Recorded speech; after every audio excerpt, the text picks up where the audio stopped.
बड़े कामों के लिए और जोर से हालेलुया। अपने हाथों को उठाओ, बोलो परमेश्वर तू भला परमेश्वर। Khamra church, overflow sections, Gurdaspur church, online church, अपने हाथों को उठाओ, खुदा बाप को बोलो परमेश्वर तू भला परमेश्वर है। तू हमेशा भला करता आया, तू अपने लोगों को छुड़ाता आया, अपने लोगों को आजाद करता आया, अपने लोगों को ऊंचा करता आया। बाइबल कहती हम तेरे लोग हैं, तेरे पवित्र प्रजा हैं, तेरे चुना हुआ राजपदधारी, चुना हुआ वंश, हम याजकों का समाज हैं। बाइबल कहती हम तेरे गुणों को प्रकट करने के लिए चुने गए हैं। अपने हाथों को उठा के बोलो सर्वशक्तिमान परमेश्वर,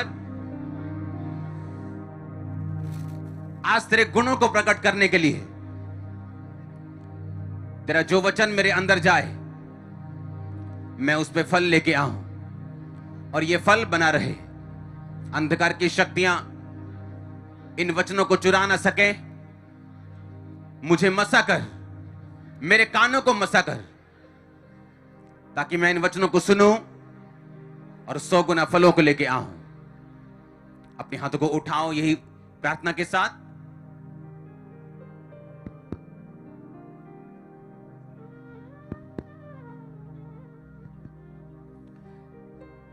सेम प्रेयर के साथ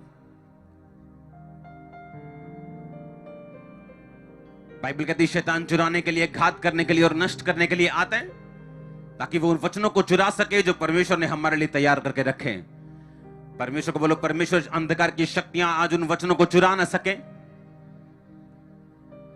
जो आज मैं तेरी आत्मा के जरिए सुनने जा रहा हूं। उठाओ अपने हाथों को थैंक यू जीसस बोलते हुए।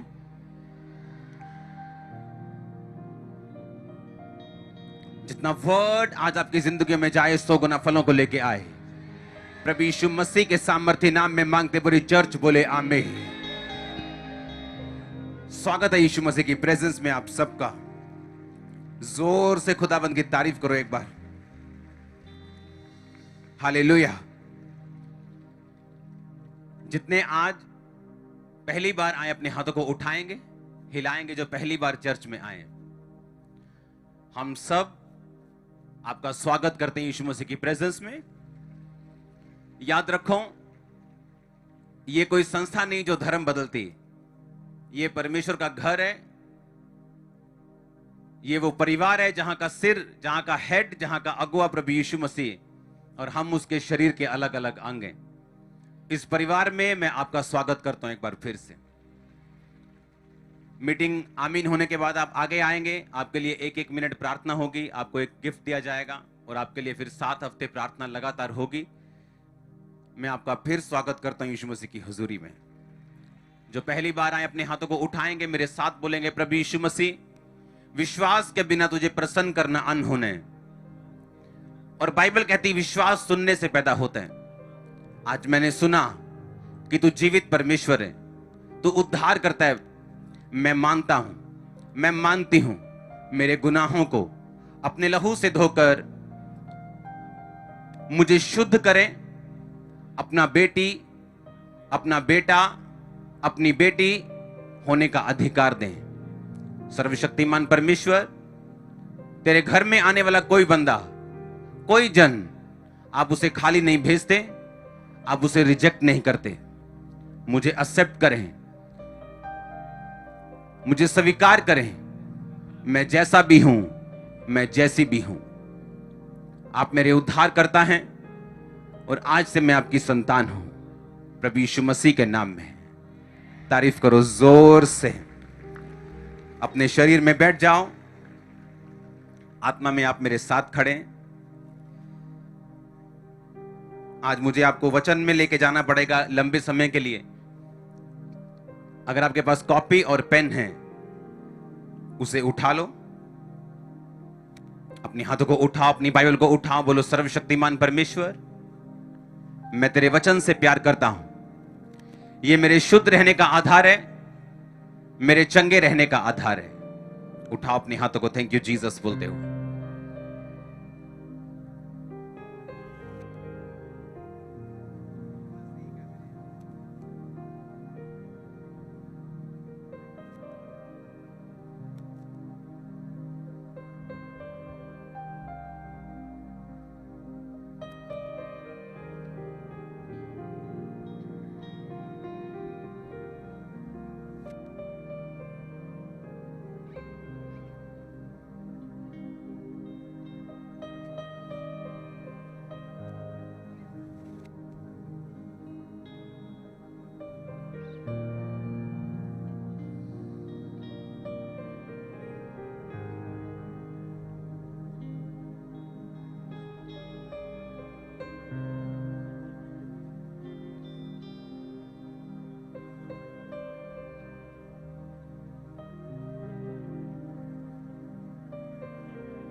अपने हाथों को उठाओ। खुदावन आज जो मैं सुनूं सौ गुना फलों को लेके आऊं, अंधकार की शक्तियां से चुरा ना सके। प्रभु यीशु मसीह के सामर्थी नाम में जोर से आज के दिन के लिए तारीफ करो खुदावंत की। इसकी आवाज यहां पे ज्यादा है लेकिन क्वालिटी नहीं, सिर्फ आवाज ही है। यूहन्ना 10 उसकी एक आयत को आपकी स्क्रीन पे पढ़ेंगे।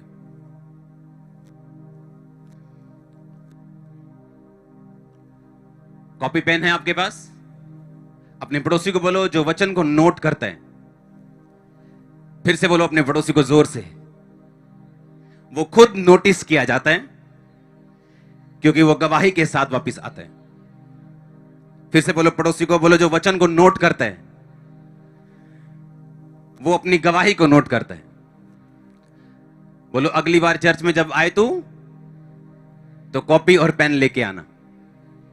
आमीन। कॉपी पेन लेके आएंगे। क्या लिखा यूहन्ना 10 उसकी एक आयत में? मैं तुमसे सच सच कहता हूं कि जो कोई द्वार से भेड़शाला में प्रवेश नहीं करता परंतु किसी और दूसरी ओर से चढ़ जाता है वह चोर और डाकू है। परंतु जो द्वार के भीतर प्रवेश करता है वह भेड़ों का चरवाहा है। उसके लिए द्वारपाल द्वार खोल देता है और भेड़ें उसका शब्द सुनती हैं और वह अपनी ही भेड़ों को नाम लेकर बुलाता है और बाहर ले जाता है। वह जब अपनी भेड़ों को बाहर निकाल चुकता है तो वो उसके आगे आगे चलता है और भेड़ें उसको पीछे पीछे उसके हो लेती हैं क्योंकि वे उसका शब्द पहचानती हैं। परंतु वे पराये के पीछे नहीं जाएंगी परंतु उससे भागेंगी क्योंकि वो परायों का शब्द नहीं पहचानती। यीशु ने यह दृष्टांत कहा परंतु वे ना समझे कि ये क्या बातें हैं जो हमसे कहता है। तब यीशु ने उससे कहा, मैं तुमसे सच सच कहता हूं कि भेड़ों का द्वार मैं हूं। जितने मुझसे पहले आए वो सब चोर और डाकू हैं परंतु भेड़ों ने उनकी ना सुनी। आगे पढ़ेंगे। द्वार मैं हूं, यदि मेरे द्वारा कोई भीतर प्रवेश करे तो उद्धार पाएगा और भीतर बाहर आया जाया करेगा और चारा पाएगा। चोर और किसी काम के लिए नहीं परंतु चोरी करने, घात करने और नष्ट करने के लिए आता है। मैं इसलिए आया कि वो जीवन पाएं और बहुतायत से पाएं। अच्छा चरवाहा मैं हूं, अच्छा चरवाहा भेड़ों के लिए अपना प्राण देता है। एक आयत को फिर से शुरू करेंगे, 3 आयत को। उसके लिए द्वारपाल द्वार खोल देता है और भेड़ें उसका शब्द सुनती हैं और वो अपनी भेड़ों को नाम लेकर बुलाता है और बाहर ले जाता है। भेड़ें उसके पीछे पीछे हो लेती हैं क्योंकि वो उसका शब्द पहचानती हैं। वे पराये के पीछे नहीं जाएंगी परंतु उससे भागेंगी क्योंकि वो परायों का शब्द नहीं पहचानती। यहां पे यीशु मसीह ने जब एग्जाम्पल दी, उसने ये नहीं कहा कि भेड़ें चरवाहे को देखकर उसके पीछे पीछे जाएंगे। उसने कहा वो चरवाहे के शब्द को सुनेंगी और उसके पीछे पीछे जाएंगे। उसने ये नहीं कहा कि भेड़ें जो हैं वो परायों के पीछे नहीं जाएंगी क्योंकि वो उन्हें पहचानती हैं। क्या लिखा उसने? उसने कहा क्योंकि वो परायों के पीछे नहीं जाएंगी परंतु उससे भागेंगी क्योंकि वो परायों का शब्द नहीं पहचानती। शक्ल के शब्द। क्या लिखा? शक्ल के शब्द। इससे पिछली आयत को जाएंगे, 3 आयत 4 आयत को। कहता द्वारपाल उसके लिए द्वार खोल देता है और भेड़ें उसका शब्द सुनती हैं। वह अपनी भेड़ों को जब बाहर निकाल चुकता है वो आगे आगे चलता है। भेड़ें उसके पीछे हो लेती हैं क्योंकि वो उसका शब्द पहचानती हैं। के शक्ल। उसने कहा भेड़ें जो हैं वो चरवाहे के पीछे पीछे चलेंगी क्योंकि वो उसका शब्द पहचानती हैं, शक्ल नहीं। क्या पहचानती हैं? क्यों लिखा परमेश्वर ने ऐसा? क्योंकि जो भेड़ें होती हैं वो दूर नहीं देख सकती। उनकी जो आई साइट है वो इतनी मजबूत नहीं होती, वो धुंधला देखती हैं। वो कभी भी अपने चरवाहे को दूर से देखकर पहचान नहीं सकती कि ये हमारा चरवाहा है या नहीं। इसीलिए उनको आवाज के ऊपर निर्भर रहना पड़ता था कि जब चरवाहा उनको आवाज लगाता है वो आवाज को सुनकर उनके पीछे पीछे चलती थी और चरवाहा उनके आगे आगे चलता था। और परमेश्वर ने कहा कि वो परायों के पीछे नहीं जाएंगी क्योंकि वे उसका शब्द नहीं पहचानती। अपने हाथों को उठाओ, बोलो खुदावन तेरा शब्द मैं पहचान जाऊं, आज तेरा वचन मैं सुनूं और 100 गुना फलों को लेके आऊं। उठाओ अपने हाथों को, मांगो यही प्रार्थना जोर से। इसको बढ़ाओ, इसकी क्वालिटी बढ़ाओ, वो जोर लग रहा है मेरा। फिर से ऊंची आवाज में,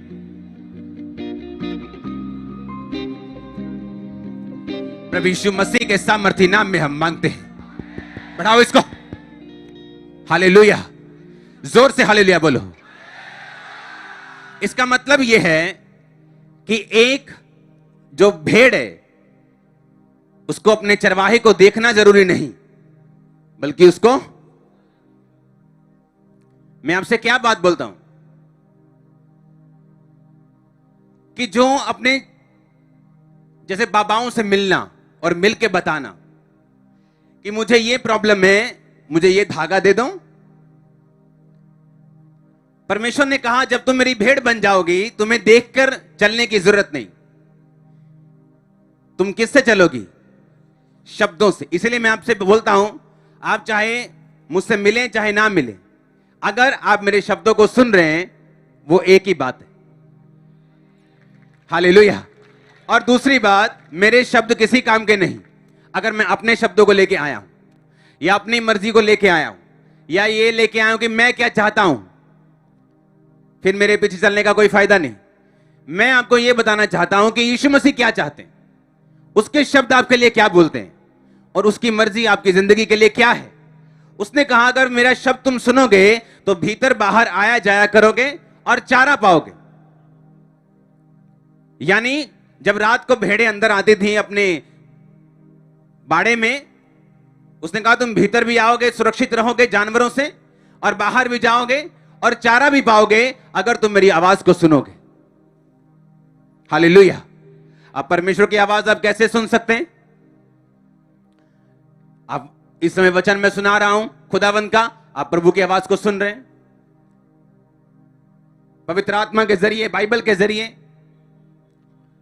कई लोग समझते हैं, सुनो मेरी बात, परमेश्वर ने कहा अगर तुम लोग मेरी आज्ञाओं को सुनोगे, मेरी आज्ञाओं पे चलोगे, तो मैं वो सब प्लेग्स, मैं वो सब बीमारियां जो मिस्रियों पे डाली थी, मैं वो तुम पर नहीं डालूंगा। अगर तुम मेरी बात को सुनोगे, अगर तुम अपना कान मेरी बात की ओर लगाओगे। नए नियम में परमेश्वर ने यही कहा कि जब पवित्र आत्मा तुमसे बोले तो अपने मनों को कठोर ना करो, अपने कानों को ढीठ मत करो और सुनो कि वो तुमसे क्या कहते हैं।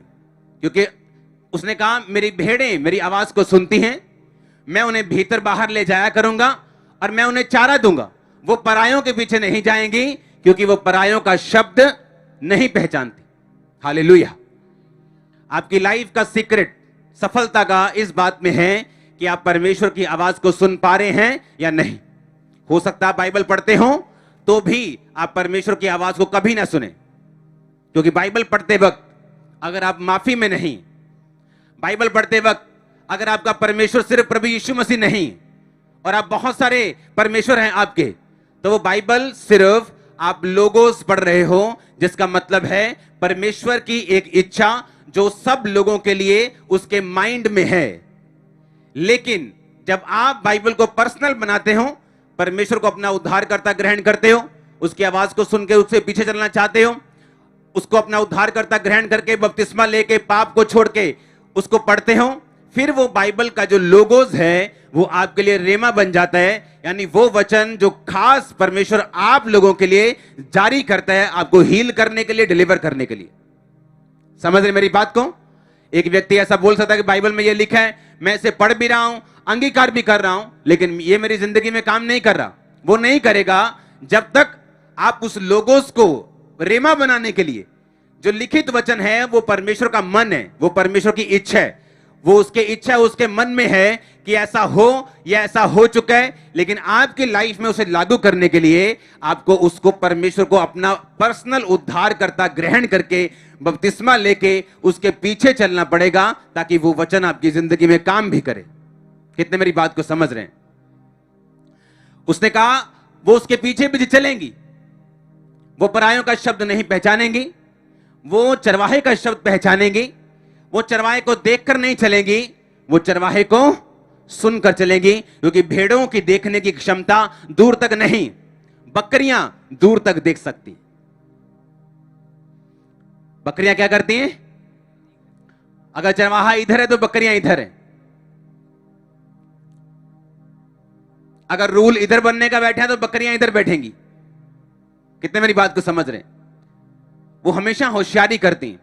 लेकिन परमेश्वर ने कहा बकरियों का स्थान नरक में होगा, भेड़ों का स्थान स्वर्ग में होगा। बकरियां लेफ्ट हैंड साइड होंगी, उसने कहा कि मेरे, और राइट हैंड बोलेगा भेड़ों को कि तुम स्वर्ग में जाओ। लेफ्ट मतलब जो परमेश्वर की आज्ञाओं के खिलाफ चले, राइट मतलब जो उसके साथ राइट स्टैंडिंग में सही तरीके के साथ चलें। हालेलुया। इसका मतलब परमेश्वर की आवाज को सुनना बहुत जरूरी है, हाँ या ना? अगर हम परमेश्वर की आवाज को सुन सकते हैं तो उसने कहा तुम चारा पाओगे, तुम भीतर बाहर आया जाया करोगे, मैं तुम्हें आजाद भी रखूंगा, मैं तुम्हें सुरक्षित भी रखूंगा, मैं तुम्हारा परमेश्वर होऊंगा, मैं तुम्हारी चरवाही करूंगा। जैसे दाऊद ने कहा यहोवा मेरा चरवाहा है, मुझे कोई भी घटी नहीं होगी। वो मेरे जी में जी ले आता है, वो मुझे हरी हरी चरगाइयों में लेके जाता है, मेरा कटोरा उमड़ रहा है, क्योंकि उसका चरवाहा कौन था? और यहोवा के पीछे चलने के लिए हमें उसके शब्द को क्या करना पड़ेगा? सुनना पड़ेगा। हमें देखकर नहीं चलना पड़ेगा कि क्या फर्क पड़ा। अभी पेट के लिए प्रार्थना की थी, फर्क पड़ा कि हम सुनेंगे जो परमेश्वर कह रहे हैं। अगर हम देखकर चलना चाहते हैं तो हम बकरी हैं, अगर हम सुन के चलना चाहते हैं तो हम परमेश्वर की भेड़ें हैं। और उसने कहा मैं भेड़ों का द्वार, उसने ये कहा बकरियों का, उसने कहा क्या? बकरियों का द्वार मैं हूं, उसने कहा भेड़ों का द्वार मैं हूं। तुम्हें उसकी आवाज को क्या करना पड़ेगा? सुनना पड़ेगा। ऐसा हो सकता है बाइबल पढ़ें और उसकी आवाज ना सुने, क्योंकि आप बाइबल हो सकता है आप सिर्फ हीलिंग के लिए पढ़ रहे हो, अपनी बीमारी से आजाद होने के लिए, अपने दुखों से छुटकारा पाने के लिए पढ़ रहे हो। लेकिन परमेश्वर का वचन ऐसा कहता है कि पवित्र आत्मा अपने भेदों को आप पर जाहिर करता है जब आप बाइबल को पढ़ते हैं। और पवित्र आत्मा आप पर भेदों को जाहिर करता है जब आप बाइबल को विश्वास में, माफी में, पवित्रताई में यीशु मसीह को अपना उद्धारकर्ता मानते हुए पढ़ते हैं। नहीं तो बाइबल सब्जेक्ट भी है, लोग सब्जेक्ट के रूप में पढ़ते हैं। जैसे बड़े सब धार्मिक जो ग्रंथ हैं लोग उन्हें सब्जेक्ट के रूप में पढ़ते हैं, फॉरेन में, यहां पर भी आप किसी भी धार्मिक ग्रंथ को एक सब्जेक्ट के रूप में पढ़ सकते हो। अगर आप बाइबल को पढ़ते हो तो वो एक सब्जेक्ट के रूप में पढ़ रहे हो। लेकिन अगर आप माफी में पढ़ रहे हो, अगर आप उद्धारकर्ता मान के पढ़ रहे हो, अगर आप परमेश्वर की आत्मा से पढ़ रहे हो, आप उसकी आवाज को सुनोगे। उसकी आवाज आपको लीड करेगी ऐसी जगहों में जो आपके लिए बनी और किसी के लिए नहीं। यहां खड़ा करो इसको। कौन है यहां पे? कौन था यहां पे? हालेलुया। जोर से हालेलुया बोलो, जोर से, जोर से। आप मेरी बात को समझ रहे कि नहीं? अपने पड़ोसी को बोलो उसकी आवाज को ध्यान से सुन,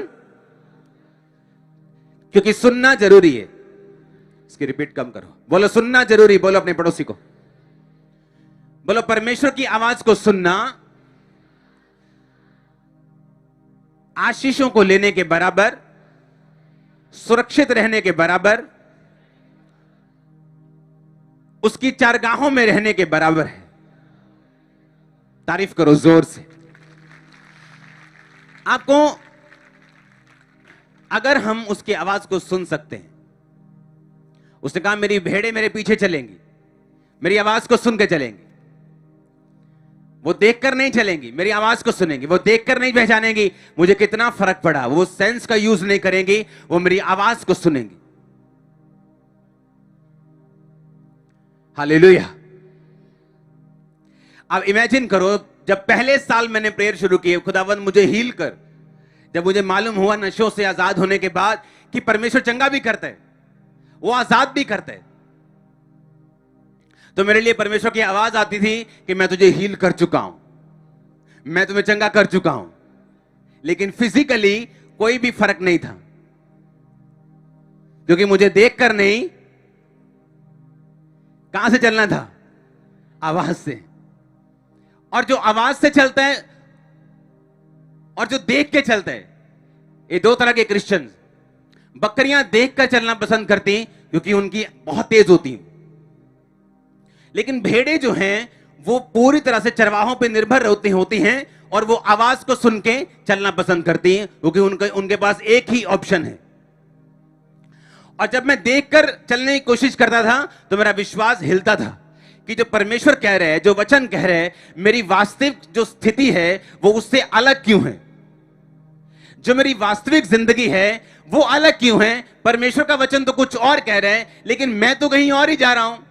हालांकि मैं पवित्रताई में था, प्रेयर में था, फास्टिंग में था, हर तरह के वो काम कर रहा था जो बाइबल में पूरे होने चाहिए। 10th की बजाय 20% सब कुछ कर रहा था, लेकिन मुझे कहां से चलना था? आवाज से।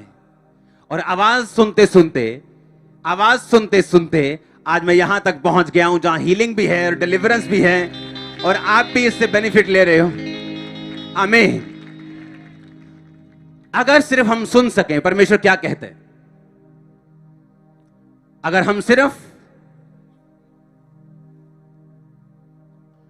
हम सुन सकें परमेश्वर क्या कहता है हमारी लाइफ में,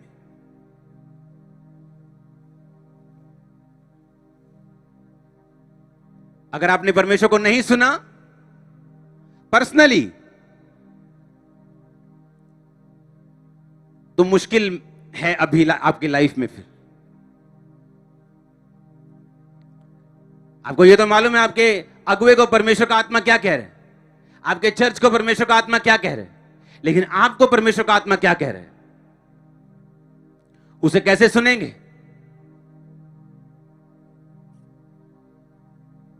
बाइबल का वचन इतना पावरफुल है,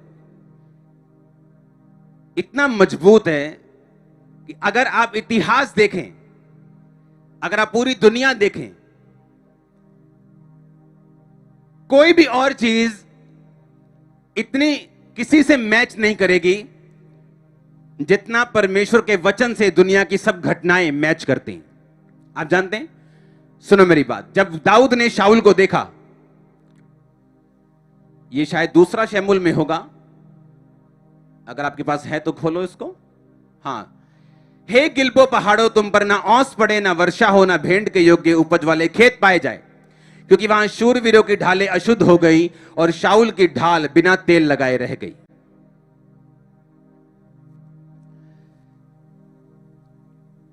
आप जानते हैं एक बात को, दो तरह के लोग हैं दुनिया में, एक जिन पे परमेश्वर का श्राप है, दो जिन पर परमेश्वर की आशीष। सिर्फ दो तरह के लोग हैं इस दुनिया में,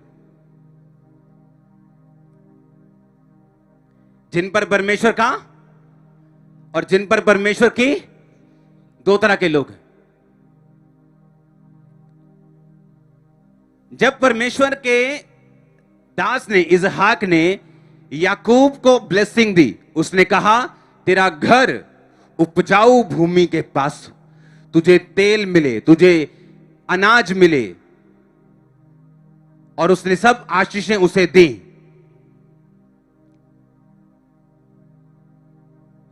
क्योंकि वो सारी आशीषें एसाव की थी, पर एसाव ने दाल के बदले, रोटी के बदले उनको बेच दिया। मालूम है कि नहीं? और उसने एसाव जब आया आशीष लेने, तो उसने कहा मैं तेरी सब आशीष तेरे भाई को दे चुका हूं। उसने कहा पिता क्या तेरे पास एक भी ब्लेसिंग नहीं? उसने कहा तेरा घर उपजाऊ भूमि से दूर हो और ऊपर से आकाश की ओस उस पर ना पड़े, पर तू अपने तलवार के बल से जीवित रहे। और सेम यही चीज इस्माइल को बोली गई थी। अगर आप मिडिल ईस्ट के अरब देशों में चले जाओ, वो उन्हीं के वंशज हैं, और वहां पे ना तो ओस पड़ती है, ना तो उपजाऊ भूमि है, पर वो तलवार के बल से जीवित हैं। वो बाइबल जो हजारों साल पुरानी, आज बात आप उनकी पूरी होती देख लो, वहां चले जाओ, आपको मालूम हो जाएगा।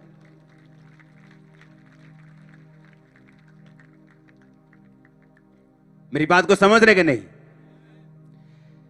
जब शाऊल मरा, तो जिस पहाड़ पर मरा, तो दाऊद ने उस पहाड़ को श्राप दिया। दाऊद ने कहा तुम पर कभी वर्षा ना हो, दोबारा पढ़ेंगे उसको। उसने कहा हे गिलबो पहाड़ों, तुम पर ना ओस पड़े, ना वर्षा हो, ना भेंट के योग्य उपज वाले खेत पाए जाएं। अगर आप इजराइल में चले जाएं, इजराइल पूरी दुनिया में एग्रीकल्चर में टॉप देशों में आता है, हां या ना? वो ऐसे जमीन पे नहीं उगाते, जमीन के ऊपर एक और लेयर, एक और लेयर, ऐसे एक और लेयर, एक खेत में 10-10 खेत की उपज लेते हैं। वो एग्रीकल्चर में नंबर 1, टेक्नोलॉजी में नंबर 1। लेकिन अगर आप इस पहाड़ पे आज भी चले जाएं तो वहां आपको यही श्राप पूरा होता हुआ दिखता भी है आज भी, जब तक उसको तोड़ा ना जाएगा। मैं आपको क्यों कह रहा हूं ये, मैं आपको बताता हूं।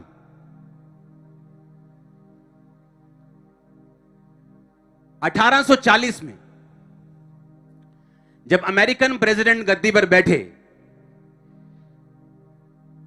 एक खास तरह के लोग थे जिनसे उस देश में वायदा किया गया था किसी खास चीज के लिए, और वो वायदा पूरा नहीं हुआ। मैं उन लोगों का नाम नहीं बताना चाहता वो कौन थे या किस देश के थे। और जब उन लोगों ने वायदा पूरा नहीं हुआ, उन्होंने प्रेसिडेंट को श्राप दिया, और वो क्रिश्चियंस नहीं थे।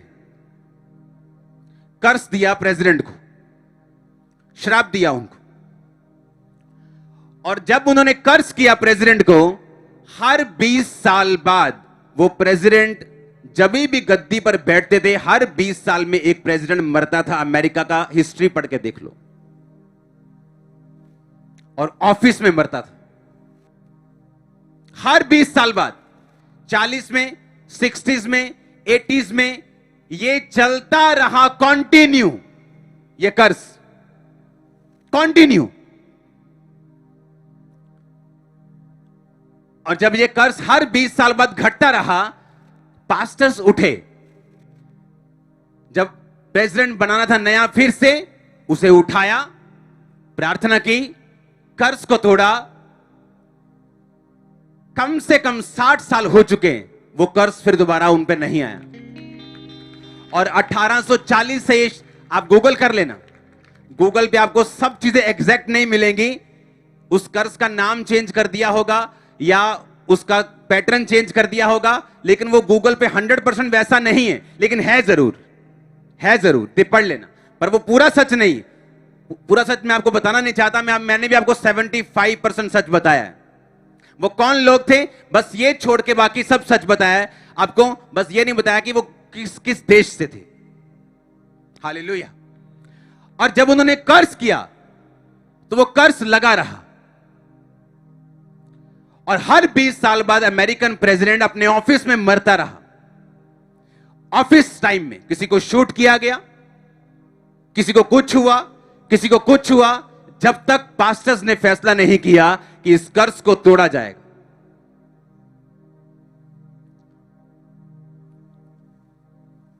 हालेलुया।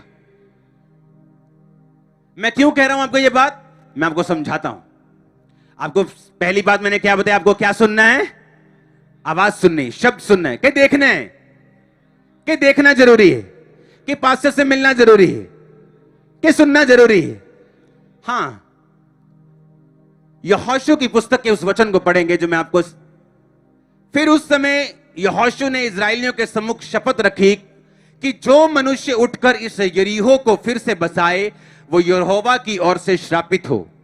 जब उसकी नींव वो डाले तो उसका बड़ा बेटा मर जाए, और जब उसका फाटक लगवाए तब छोटा बेटा मर जाए।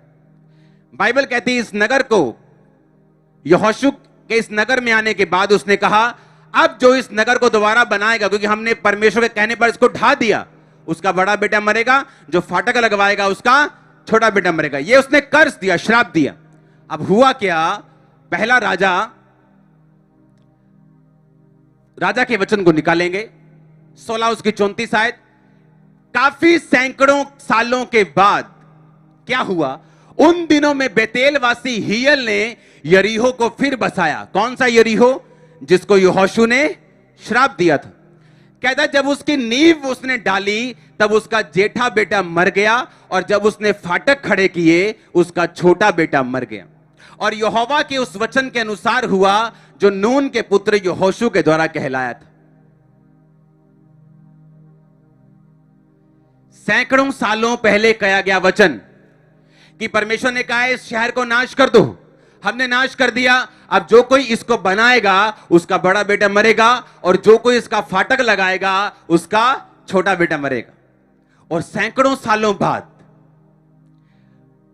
मान लो व्यक्ति को मालूम भी नहीं है कि इस शहर पे कर्स है, श्राप है, और उसको नींव डाली, बड़ा बेटा मरा, फाटक लगाया तो छोटा बेटा मर गया। और उसी बाइबल कहती है उस वचन के अनुसार हुआ जो नून के पुत्र यहोशू के द्वारा कहा गया था। अब मैं आपको बताता हूं,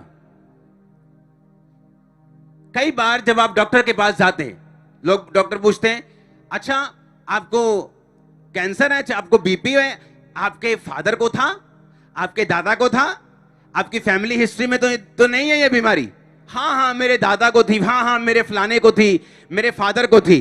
ओके, ये उन्हीं से आपके अंदर आई। बीमारियां जनरेशंस में ट्रेवल कर रही हैं। परमेश्वर ने कहा अगर तुम लोग मेरे वचन से हटो तो मैं उसका दंड तुम्हारे पड़पोतों के पोतों तक से लिया करूंगा। यानी उसने कहा कि अगर तुम मेरी आज्ञाओं पे ना चलो तो मैं 3-4 पीढ़ी तक उनको दंडित करूंगा। आप जानते हैं बहुत से आज ऐसे लोग हैं जो अपने कारण बीमार नहीं, अपनी पीढ़ियों की वजह से वो बीमार है। अपने पीढ़ियों के, अपने वंशों के श्रापों की वजह से वो बीमार है। वो श्राप क्यों आए? किसी भी तरह के जादू और टोने में रहना, मनुष्य की बनाई हुई चीजों को परमेश्वर कहना, खून करना, और निर्गमन 20 की वो सब चीजें जो आप बाइबल में पढ़ोगे अपने घर में जाके।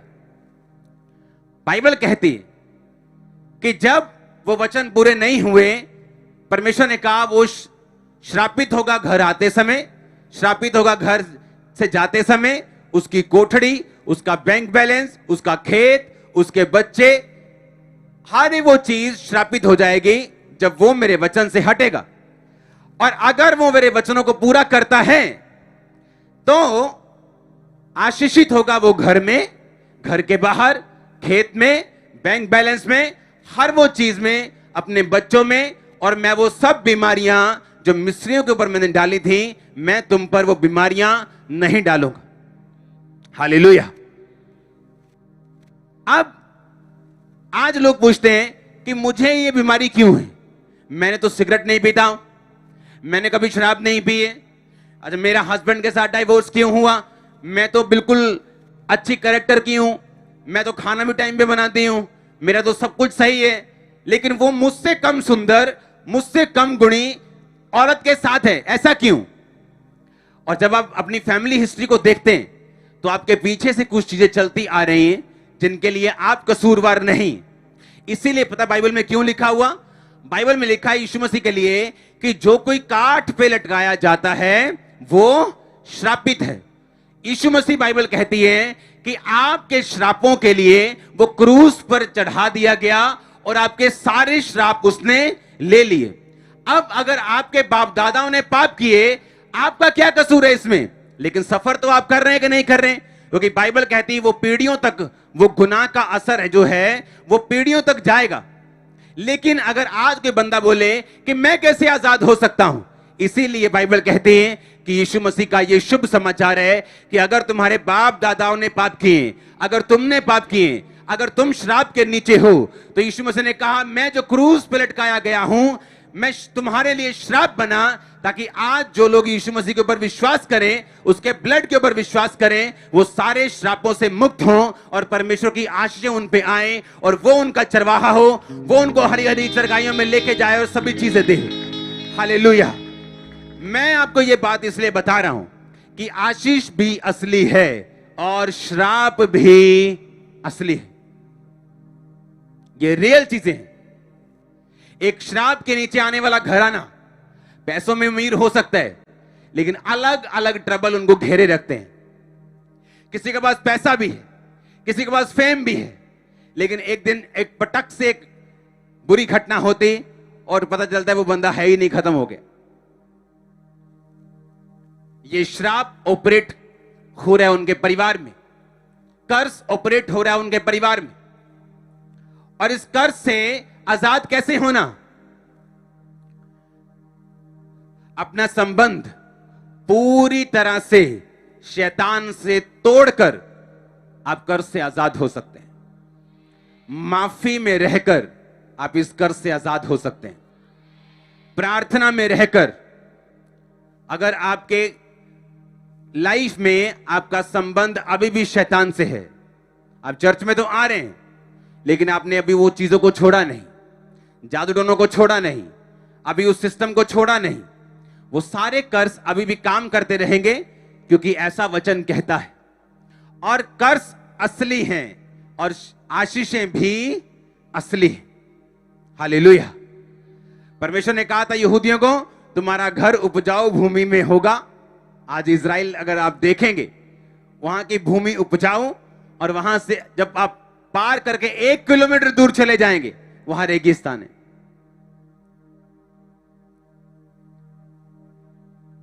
जिस भूमि को परमेश्वर ने ब्लेस किया वो एग्रीकल्चर में नंबर 1 है, वहां से कुछ मीटर दूर रेगिस्तान है।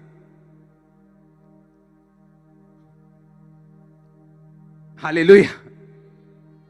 आपको यह बात समझने की, आशीषें भी असली हैं और श्राप भी असली है। और बाइबल कहती है इसीलिए प्रभु यीशु मसीह क्रूस पर चढ़े ताकि वो श्रापित बने। बाइबल कहती है जो काठ पे लटकाया जाता है वो श्रापित है। और इसीलिए परमेश्वर ने काठ चुना, लकड़ी चुनी, क्रूस चुना, ताकि वो आपके श्रापों को अपने ऊपर ले सके। अगर आज आप अंगीकार करें, परमेश्वर मेरे श्राप, मेरे घराने के श्राप, मेरे वंशों के श्राप मेरी जिंदगी से खत्म हो, तू मेरा उद्धार करता है, मैं तेरा पीछा करूंगा, मैं तेरे पीछे चलूंगा, सिर्फ तू ही मेरा परमेश्वर होगा। आप देखेंगे वो सारे कर्ज को खत्म होते हुए अपनी लाइफ से, अपनी फैमिली से, अपने बिजनेस से। हालेलुया। कितने मेरी बातों को समझ रहे हैं? अगले कुछ हफ्तों तक मैं आपको ब्लेसिंग्स और कर्सेस इसके बारे में, और दुष्ट आत्माएं और पवित्र आत्मा इसके बारे में मैं आपको टीचिंग देने वाला हूं। आपको पूरी तरह से अपनी पेन, अपनी कॉपीज लेके आनी लगातार, क्योंकि जो आप सुनने जा रहे हैं, अगर आपने फॉलो किया, आप सेम वापिस नहीं जा रहे हो यीशु मसीह के नाम में। हालेलुया। आप समझ रहे मेरी बातों के? नहीं। उसने कहा मेरी आवाज को सुनना क्या है? जरूरी। अगर आप उसके वर्ड को सुन रहे हैं, उसके वचन को मान रहे हैं, उसके वचन पे चल रहे हैं, उसने कहा तू धन्य होगा अंदर आते समय, धन्य होगा बाहर जाते समय, धन्य होगा तेरा बैंक बैलेंस, धन्य होगा तेरा खेत, धन्य होंगे तेरे बच्चे, तेरे लोग। हर तरफ परमेश्वर ने उन्हें ब्लेसिंग देने का वायदा किया, दूसरे लोगों से अलग करने का वायदा किया, उनसे अलग ब्लेसिंग देने का वायदा किया, अलग सुरक्षा देने का वायदा किया, उन्हें ऊंचा करने का और सुरक्षित रखने का वायदा किया। हालेलुया। उसने कहा लेकिन अगर तुम मेरी इन आज्ञाओं को मानेगा तो, अगर तुम मेरी आज्ञाओं को मानेगा तो। उसने कच्चे पक्के क्रिश्चियन लोगों के लिए नहीं बोला जो कच्चे पक्के हैं। संडे चर्च, संडे के बाद कहीं और, मंडे के बाद कहीं और, फंक्शन में कहीं और, त्योहारों में कहीं और, ये उनके लिए नहीं। उन्होंने कहा अगर तू मेरी आवाज को सुनेगा, मेरे वचनों को मानेगा, तो तू धन्य होगा। ये वही ब्लेसिंग थी जो याकूब के साथ थी, जिसने परदेशी देश में भी लाबान के साथ काम करते हुए भी उसको ब्लेस कर दिया। हालेलुया। और ये वही ब्लेसिंग का बेचना था एसाव की लाइफ में, कि बाइबल कहती है वो भी उसी देश में था जिस देश में याकूब रहता था, पर उस पर वचन क्या था कि तेरा घर उपजाऊ भूमि से दूर हो। पर अभी भी वही रह रहा है उपजाऊ भूमि में। लेकिन एक टाइम आता है, बाइबल कहती है एसाव के मन में आता है कि मैं यहां पे नहीं रहूंगा, मैं दूर रहूंगा अपने भाई से। और फिर वो वहां गया जहां आज का मिडिल ईस्ट, जहां की भूमि उपजाऊ नहीं। जब लोगों के दिमाग पे, जब लोगों की लाइफ पे कर्ज होता है, वो खुद चुनते हैं वो चीजें जो शैतानी हैं, जो डिस्ट्रक्टिव हैं, जो नाश करती हैं। और जब परमेश्वर की ब्लेसिंग उन पे होती, वो खुद चुनते हैं उन चीजों को जो आशीषित है। आप मेरी बात समझ रहे कि नहीं? याकूब ने नहीं भगाया उसको, याकूब ने भगाया नहीं। याकूब ने कहा कि हम दोनों में झगड़ा हो रहा है, हमारे पशु बहुत हो गए, तू कहीं और चला जा। नहीं, बाइबल कहती है एसाव अपने आप डिसीजन लेता है कि मैं अब जाऊंगा और इस याकूब से दूर चला जाऊंगा। और उसका घर, बाइबल कहती है, फिर उपजाऊ भूमि से एक समय आया कि दूर रहा। हालेलुया। जब एक कर्स ऑपरेट करता है, जब एक श्राप ऑपरेट करता है, खुद ब खुद डिसीजन, खुद ब खुद फाइनेंशियल डिसीजन, काम करने का डिसीजन, कौन से काम करने का डिसीजन, ये सारे फैसले गलत होते जाते हैं क्योंकि वो कर्स आपकी लाइफ में ऑपरेट कर रहे हैं। अब आप प्रोफेशनल रख लो, बड़े बड़े शहर में चले जाओ, लेकिन अगर वो श्राप ऑपरेट कर रहा है तो आपको दिक्कत होगी, आप कहीं भी चले जाओ। अगर वो श्राप काम कर रहा है आपके परिवार में, आपके पति के साथ, पत्नी के साथ, बच्चों के साथ, उन्हें पालने में, उन्हें रखने में, उनके साथ रहने में दिक्कत होगी अगर वो कर्स ऑपरेट कर रहा है तो। हालेलुया। और ये कर्स क्यों ऑपरेट किया? परमेश्वर ने कर्स नहीं किया। उसने कहा जब तुम मुझसे दूर होगे तो शैतान वो सब चीजें तुम्हारी लाइफ में करेगा जो वो करना चाहते हैं। इसीलिए तो बाइबल कहती है कि शुभ समाचार दो। क्या है शुभ समाचार? कि जब तुम मसीह को जान जाओगे और जब तुम यीशु मसीह को मान लोगे, उद्धारकर्ता ग्रहण कर लोगे, बपतिस्मा पालोगे, तो वो सब श्राप जो तुम्हारे ऊपर थे वो यीशु मसीह ने ले लिए, वो टूट जाएंगे और तुम आशीषों का हिस्सेदार, आशीषों के हकदार होगे। ओ आमीन। छोटा है चर्च। हालेलुया। जोर से बोलो हालेलुया।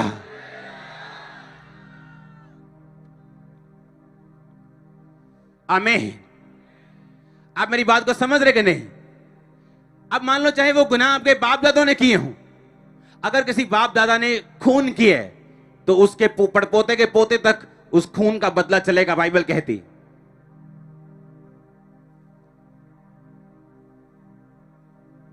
और आप बोलोगे मेरा क्या कसूर है, मैं कैसे बचूं? तो तुम्हारा उद्धार करता बचाने वाला यीशु मसीह आ चुका है, तुम उसमें रह के बचोगे। पुराने नियम में एक नगर ठहराया गया था, अगर कोई खून कर दे उस शरण नगर में भाग जाए। यह नगर यीशु मसीह था। यह एक रिफ्लेक्शन थी कि अगर तुमसे पाप हुआ तुम्हारे बाप दादाओं से, तो तुम यीशु मसीह के पास जाना, वो तुम्हारे पापों को माफ करेगा, तुम्हारे कर्सेस को साफ करेगा, तुम्हारे घराने को सीधा करेगा, तुम्हारे शरीर को सीधा करेगा। आमीन। ऊंचा चाहिए चर्च। हालेलुया। और ये ब्लेसिंग्स और ये कर्स, ये इतने ही ओरिजिनल हैं जितने आप। और जब एक कर्स ऑपरेट करता है, मैं आपको बता चुका हूं बहुत से इंसिडेंट, जब एक कर्स ऑपरेट करता है बिलियनियर्स रोड पे आ जाते हैं, परिवार टूट जाते हैं। लोग बोलते हैं मैं तो कोई नशा नहीं किया, मैं तो शराब नहीं पीता, मेरा लिवर फेल कैसे हो सकता है, मैं तो ये नहीं करता, मेरे ये चीज फेल कैसे हो सकती है। कुछ चीजें शारीरिक नहीं बल्कि आत्मिक है। हालेलुया। और इसलिए मैंने आपको कहा हम व्यवस्था विवरण उसकी 28 को एक बार मैं चाहता हूं हम पढ़ ही लें। सब निकालेंगे व्यवस्था विवरण 28। यदि तू अपने परमेश्वर यहोवा की सब आज्ञाएं जो आज तुझे सुनाता हूं चौकसी से पूरा करने की चित्त लगाकर उसको सुने, तो वह तुझे पृथ्वी की सब जातियों में श्रेष्ठ करेगा। फिर अपने परमेश्वर यहोवा की सुनने के कारण ये सब आशीर्वाद, आशीषें तुझ पर पूरी होंगी। ब्लेस्ड होगा तू नगर में, धन्य होगा तू खेत में, धन्य होगी तेरी संतान, तेरी भूमि की उपज, तेरी गाय भेड़ बकरी पशुओं के बच्चे, यानी आपका फाइनेंस। तब गाय बैल का मतलब होता था फाइनेंस, एक ही लोगों के पास 2-4 ही काम होते थे। धन्य हो तेरी टोकरी, तेरी कठौती, धन्य हो तू भीतर आते समय बाहर जाते समय।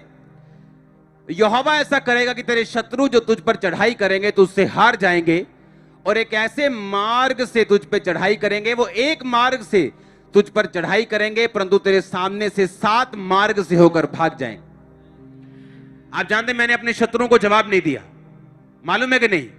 आज तक एक भी वीडियो जो मेरे खिलाफ बनी मैंने आज तक नहीं देखी, पर मुझे एक बात की श्योरिटी है, बनाने वाले गायब हो चुके हैं, आपको नजर नहीं आएंगे। हाँ या ना? और मुझे कोई परवाह नहीं, अगर मैं अंदर सही हूं, खुदाबंद के साथ सही हूं, तो मुझे कोई परवाह नहीं।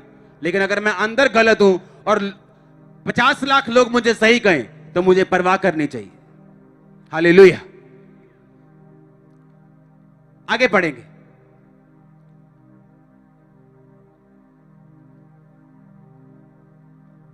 इससे आगे बढ़ेंगे। यहोवा आकाश रूपी उत्तम भंडार को खोलकर तेरी भूमि पर समय पर में बारिश बरसाया करेगा, तेरे सारे कामों पर आशीष देगा, तू बहुतेरी जातियों को उधार देगा परंतु तुझे उधार लेना ना पड़ेगा। आगे, यहोवा तुझको पूंछ नहीं सिर ठहराएगा, तू नीचे नहीं ऊपर होगा।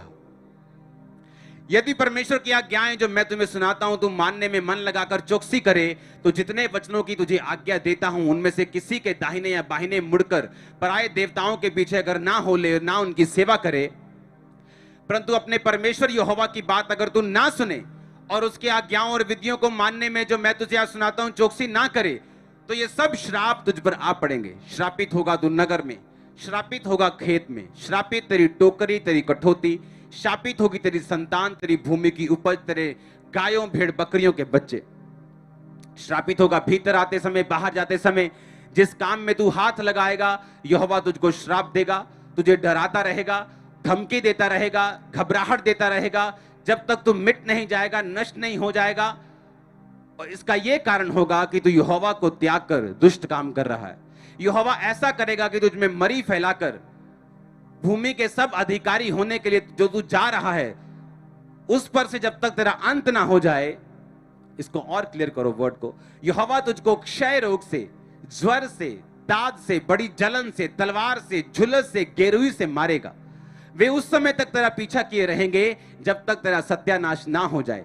तेरे सिर के ऊपर आकाश पीतल का, तेरे पांव के तरह भूमि लोहे की हो जाएगी। यानी तेरी जिंदगी मुश्किल होगी, चलना मुश्किल, मतलब लाइफ बितानी मुश्किल हो जाएगी, लाइफ चलानी मुश्किल हो जाएगी, बिजनेस चलाना मुश्किल हो जाएगा, परिवार चलाना मुश्किल हो जाएगा, लाइफ चलानी मुश्किल हो जाएगी। तेरे देश में पानी के बदले धूल बरसेगी और आकाश से तुझे, और वह आकाश से तुझ पर यहां तक बरसेगी कि तेरा सत्यानाश हो जाएगा। मैं अब बाकी घर जाके पढ़ना, अगर तू आज्ञाओं को ना माने तो, और अगर तू माने तो उसने कहा मैं सबसे तुझे अलग करूंगा। लोग एक तरफ से तुझ पे चढ़ेंगे और 7 तरफ से भागेंगे। मैं तेरी सुरक्षा करूंगा, समय पर बारिश दूंगा, समय पर मैं बरसाऊंगा। अब जो बारिश बरस रही है ना, किसानों को पूछो कितना फायदा है इसका। हालेलुया। अंत की बारिश, शुरुआत की बारिश कितनी फायदेमंद है फसलों के लिए, बिल्कुल अंत वाली नहीं जब फसल पकती है। अब की मैं बात कर रहा हूं। हालेलुया। उसने कहा मैं बारिश समय पर दूंगा, ब्लेसिंग समय पर दूंगा। तू ब्लेस होगा घर में आते समय, बाहर जाते समय, जिस खेत को तू हाथ लगाएगा मैं आशीष दूंगा। लोग बोलते कौन सा बिजनेस करो, ये बिजनेस चलेगा क्या, ये बिजनेस चलेगा? आप कोई भी बिजनेस उठा के देख लो, ठीक है, चाहे हम मान ले कटिंग करने का, बाल कटिंग करने का, उसमें एक आम नाई भी है जो 20, 50, 100 रुपए लेते हैं, हाँ, और ऐसे सेलिब्रिटी नाई भी हैं जो मिलते ही नहीं। काम कोई छोटा बड़ा नहीं, पर उस पर ब्लेसिंग कितनी है। कितने मेरी बात को समझ रहे हैं? एक छोटी सी टैक्सी ड्राइवर हो सकता है कि छोटी सी टैक्सी चलाता है, ऑटो चलाता है, कि छोटा सा टैक्सी का कारोबार है। अब ऐसे टैक्सी के कारोबार भी हैं जिनके पास रॉल्स रॉयल्स हैं 10-10, वो टैक्सी चलाते हैं रॉल्स रॉयल्स की, मर्सिडीज की। कितने मेरी बात समझ रहे हैं? ऐसे भी हैं जो मिस्त्री का काम करते हैं, पूरा नहीं पड़ता। ऐसे भी हैं जो वही काम करते हैं ठेकेदारी में, और काम टाइम नहीं है उनके पास, इतना काम है। बात काम की नहीं, वो कोई भी हो सकता है। एक लड़के ने चाय बेचने का काम शुरू किया और करोड़पति है वो। उसकी स्टोरी फेसबुक पे है, आप सुन लेना। सुनी है किसी ने? चाय के काम से, चाय के काम से। काम कोई छोटा बड़ा नहीं, लेकिन अगर उस पे ब्लेसिंग है, परमेश्वर उसे बिग लेवल का कर देगा। अगर वो एक आटो में वो सोचना शुरू करेगा, मुझे दूसरा चाहिए, मुझे दूसरा चाहिए, दूसरा चाहिए, तीसरा चाहिए, चौथा चाहिए, पांचवा चाहिए। लेकिन परमेश्वर ने कहा, ये आशीष तुझ पे तब होंगी जब तू मेरी आज्ञाओं को मानने में चौकसी करेगा। तू आराम से नहीं लेगा कि ठीक है आज फ्री है, संडे चर्च चलते हैं, ठीक है आज काम नहीं है कोई भी, आज शादियों के सीजन कम लग रहे हैं, चलो इस बार चर्च चलते हैं। कहता तू चौकसी करेगा, तू चौकसी करेगा। बड़ी चौकसी मतलब बोलते जब रात को किसी ने बोला हो कि तुम्हारे इस मोहल्ले में चोरी हो सकती, चौकसी रखना। और चौकसी करते हैं, वो आंखें खोल के रखते हैं, चाय पी के रखते हैं कि नींद ना आए। हाँ, उसने कहा तू आज्ञाओं को मानने में क्या करेगा? ऐसे नहीं लेगा तू कि ठीक है आज चर्च चलते, ठीक है इस बार टाइथ नहीं दिया कोई बात नहीं, अच्छा इस बार दे दिया कोई बात, अच्छा इस बार प्रेयर कर ली, अच्छा रह गई प्रेयर, रिश्तेदार आ गए प्रेयर रह गई, अच्छा फास्टिंग कर ली कई दिन, अच्छा कोई बात नहीं रह गए रिश्तेदार आ गए फास्टिंग रह गई। उसने कहा तू चौकसी करेगा, तू चौकस रहेगा पवित्रताई के लिए। तू क्या देख रहे, प्रार्थना के लिए, मेरे वचनों के लिए। अगर तू कहता है चौकसी करेगा, तू धन्य होगा। बाहर आते समय, अंदर जाते समय, खेत में, कटौती में यानी बैंक बैलेंस में, टोकरी में तेरे स्टोर भरे रहेंगे, उसने कहा। और ये होगा जब परमेश्वर की आशीष आप पे आएगी, आप देखेंगे कि वो मायने नहीं करेगा कि कितना आपके पास आया, लेकिन उस पर कितनी बरकत होगी, वो कितना फायदेमंद होगा, वो कितना हीलिंग देने वाला होगा, आप ये देखेंगे। हालेलुया। आपने हजारों परिवारों के टेस्टिमनी सुनी कि जब वो चर्च में आए उनकी लड़ाइयां खत्म हुई। अब लड़ाई होती लेकिन कहते वैसी नहीं, वो कलेश का आत्मा चला गया, वो सिस्टम जो था शैतानी वो चला। क्यों? क्योंकि वो कर्स आपके लाइफ से चला गया।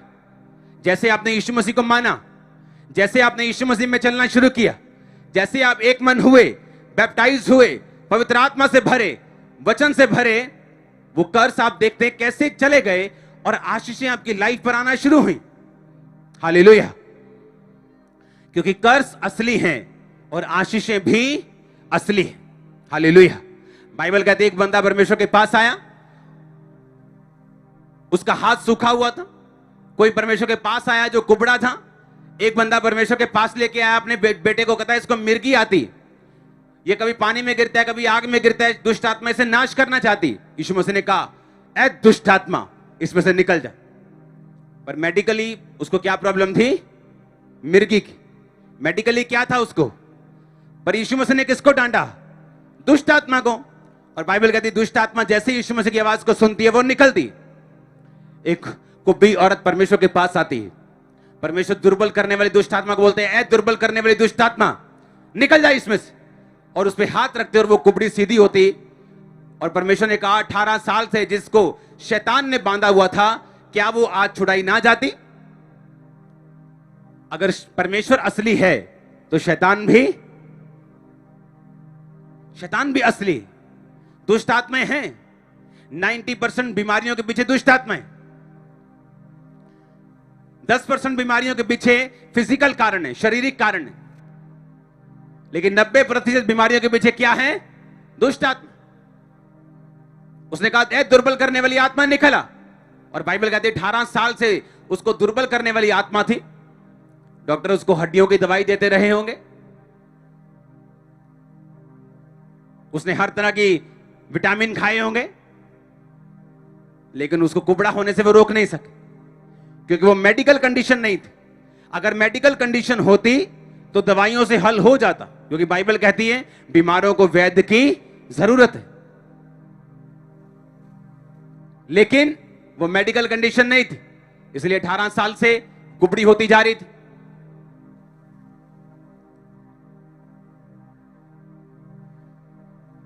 लेकिन जैसे ही यीशु मसीह ने दुष्ट आत्मा को डांटा, बाइबल कहता है वो सीधी हो गई।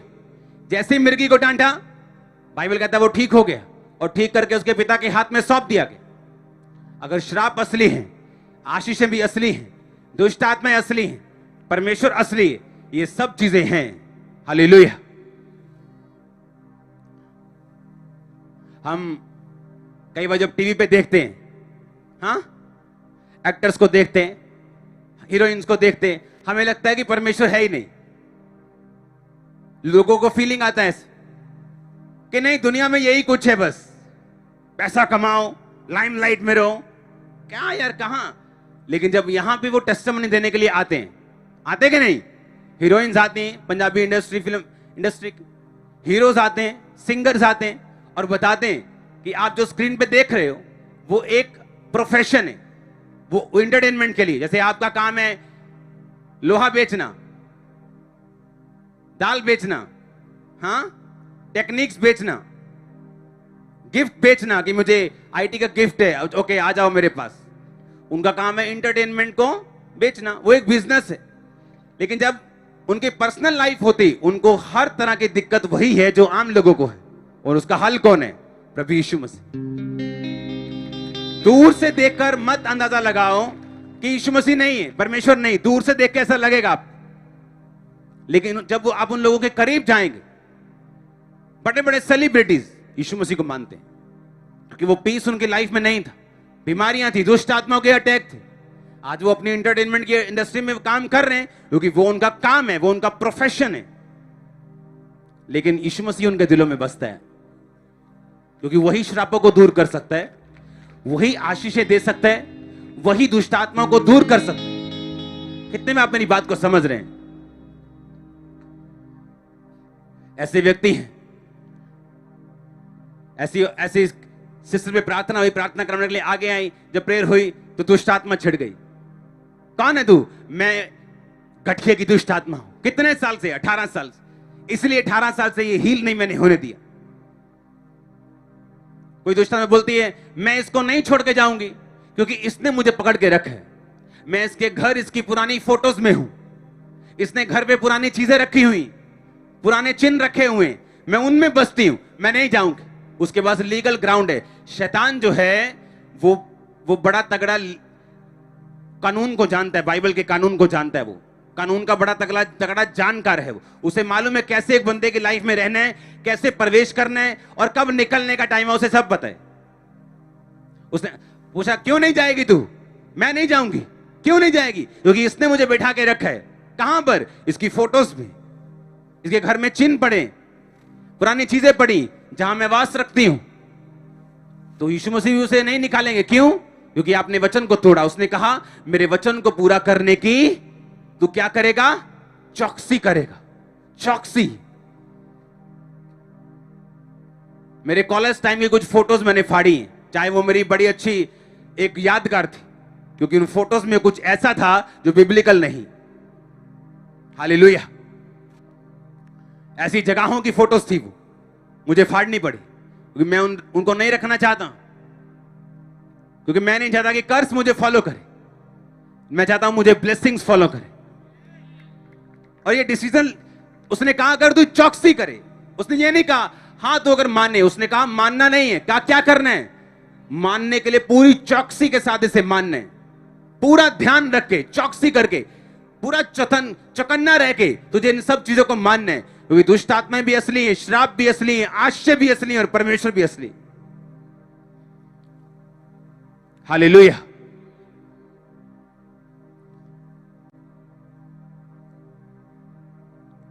मुझे मालूम है मेरी लाइफ में ब्लेसिंग का कारण यही है कि मैं परमेश्वर के वचन के ऊपर पूरे मन से चलाऊं, कॉम्प्रोमाइज नहीं किया शैतान के साथ, कहीं झुका नहीं हूं शैतान के सामने, किसी भी चीज के सामने, और वही किया जो बाइबल में था ऐसा करना है, जो मुझे मालूम है वो किया।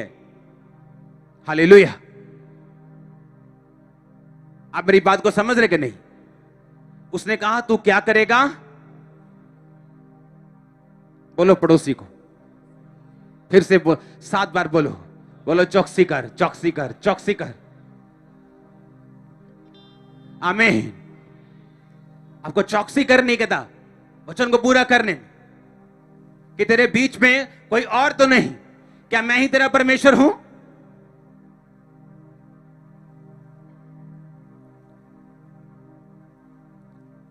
मैं नाम नहीं लेना चाहता, लेकिन ऐसे लोग, जब से इंटरनेट ज्यादा बढ़ा है, जब से सोशल मीडिया बढ़ा है, जब से लोगों की लाइफ पर्सनल रही नहीं है एक्चुअल में। पहले दिमाग में अगर कोई सेलिब्रिटी आता था तो लगता था पता नहीं कहां रहते हैं, पता नहीं क्या खाते हैं, पता नहीं क्या कहां क्या पहनते हैं, क्या सोचते हैं, कैसे दिखते, ऐसे होता था कि नहीं?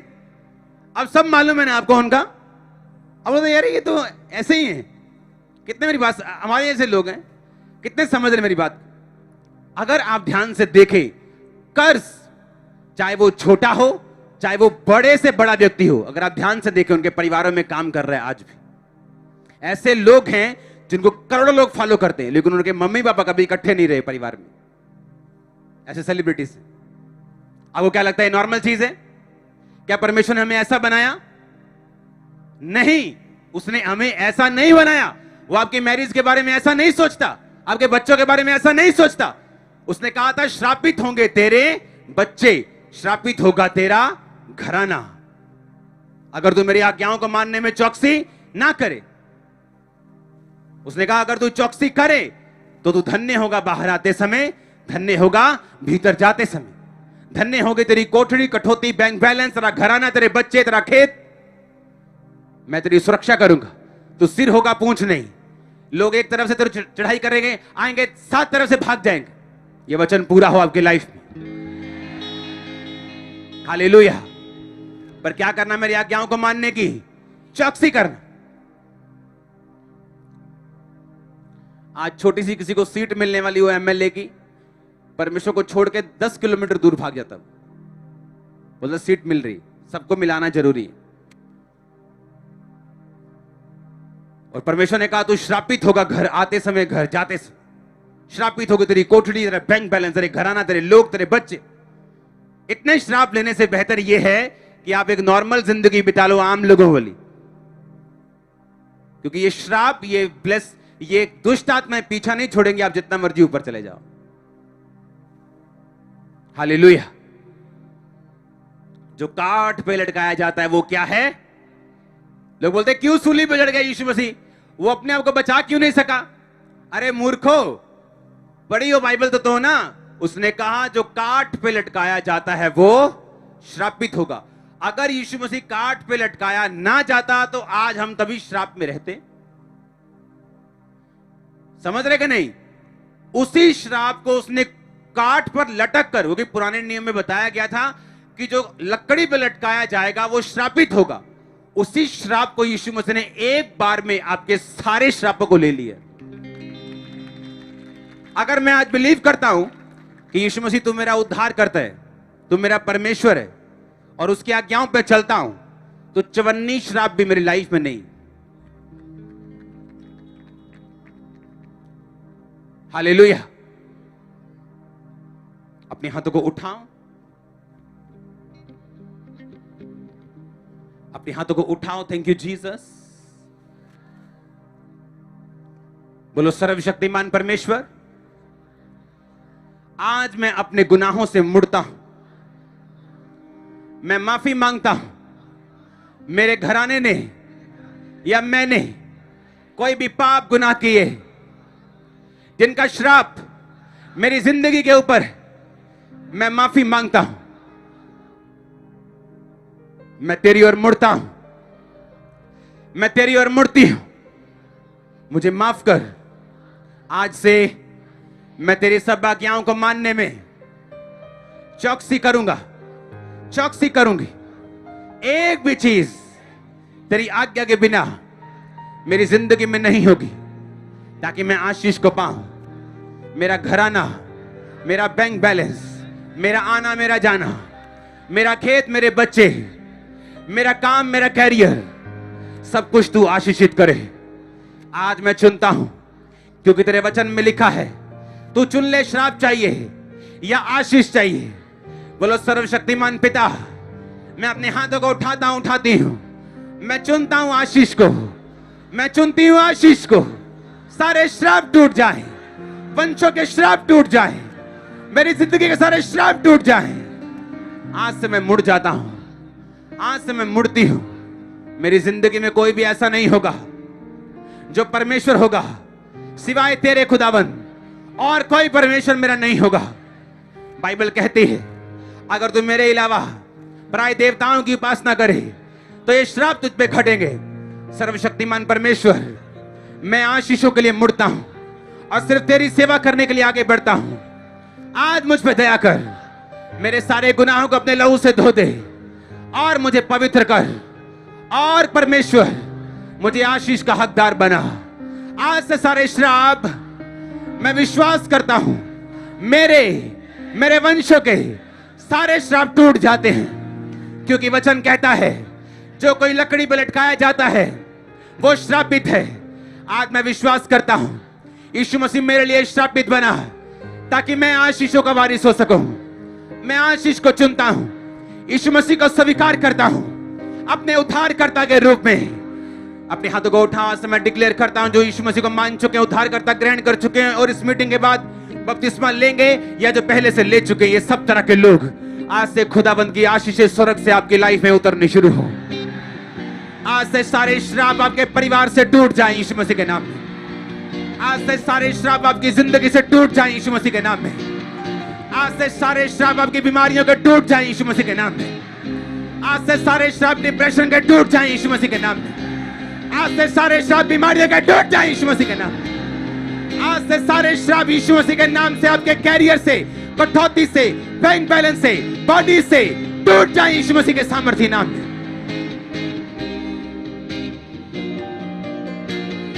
इस चर्च को मैं ब्लेस्ड घोषित करता हूं। जो लोग इस वचन को सुन रहे और मान रहे हैं, बपतिस्मा ले चुके हैं या मीटिंग के बाद बपतिस्मा ले लेंगे, उन सब लोगों के लिए मैं डिक्लेरेशन करता हूं, मैं आपको आशीषित घोषित करता हूं। बैंक बैलेंस आशीषित घोषित करता हूं, आपकी बॉडी आशीषित घोषित करता हूं, आपके बच्चों को आशीषित घोषित करता हूं, आपके कैरियर को आशीषित घोषित करता हूं, आपको आशीषित घोषित करता हूं, आपका आना जाना आशीषित घोषित करता हूं, आपका आना जाना आशीषित घोषित करता हूं, आपका बिजनेस आशीषित घोषित करता हूं, आपका आना जाना, आपके लोग आशीषित घोषित करता हूं।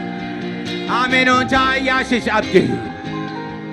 तारीफ करो जोर से जोर से जोर से। Hallelujah, hallelujah.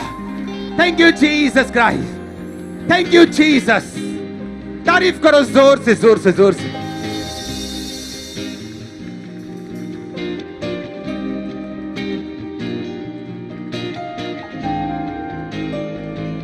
अपने हाथों को उठाओ, अपने घुटनों पे आओ।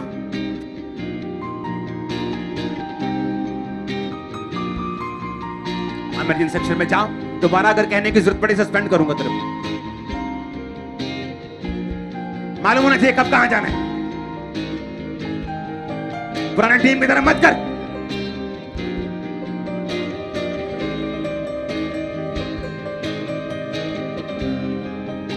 अपने हाथों को उठा, मेरे साथ एक मन हो जाओ।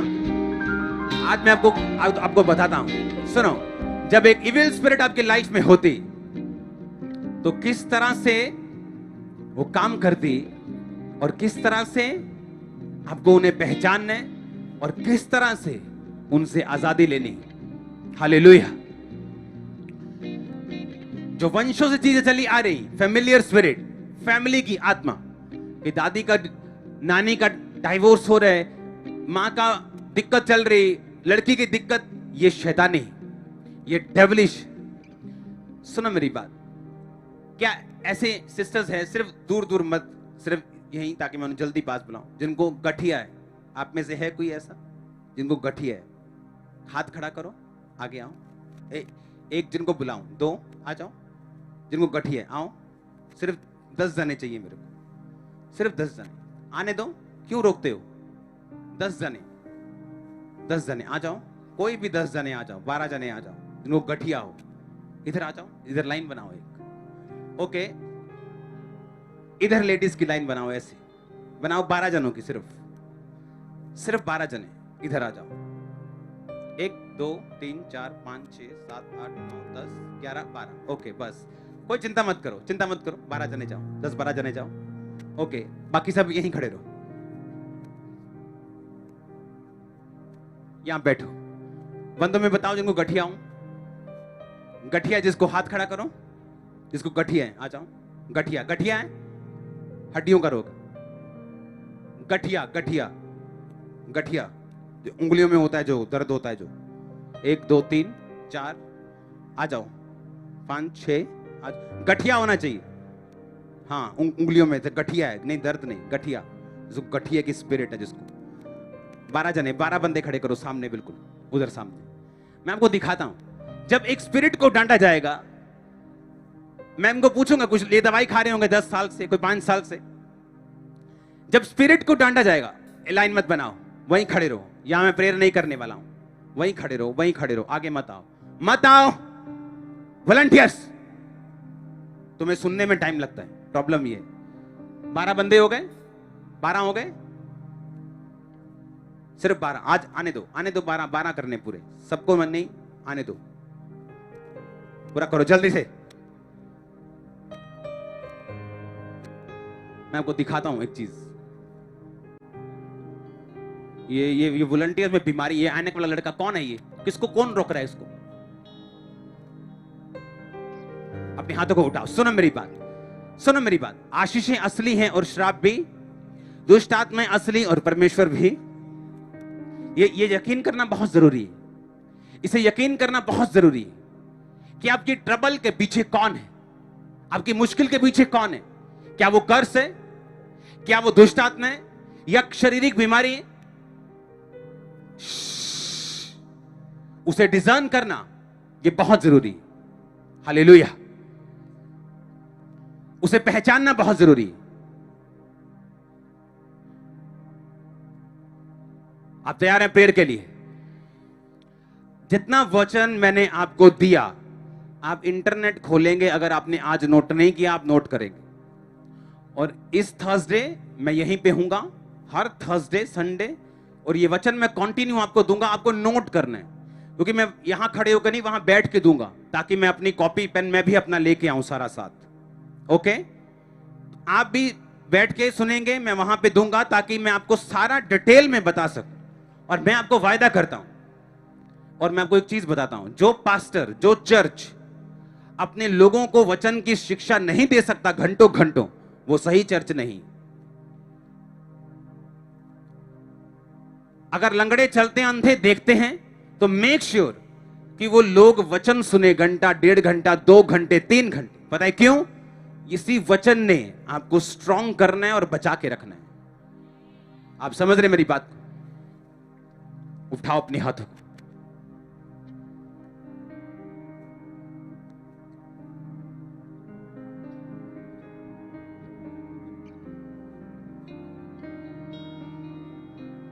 कब से है ये गठिया, कब से है? मुझे 5 साल से। 5 साल से। दवाइयां खाई? हाँ जी। दवाइयां खाई? हाँ जी। कितनी देर से? 3-4 साल। क्या हो रही है, क्या हो रही है? ओ जीसस, तुम लोगों में अकल कम है वॉलंटियर्स।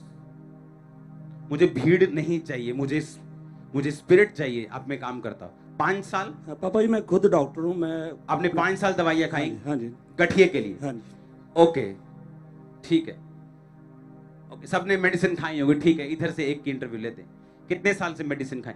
3 साल। 3 साल से गठिए की? हाँ जी। ओके, कहाँ पे है ये? हाथों में है, हाथों में, जोड़ों में है? बहुत दर्द ओके, है। अब रो क्यों रहे हैं? पापा जी मेरे को कोई काम नहीं होता। ओके, कितने साल से? 3 साल से। 3 साल से बोलो मुंह से, कितने साल से? 3 साल से। ओके, 3 साल से। अपने हाथों को उठा,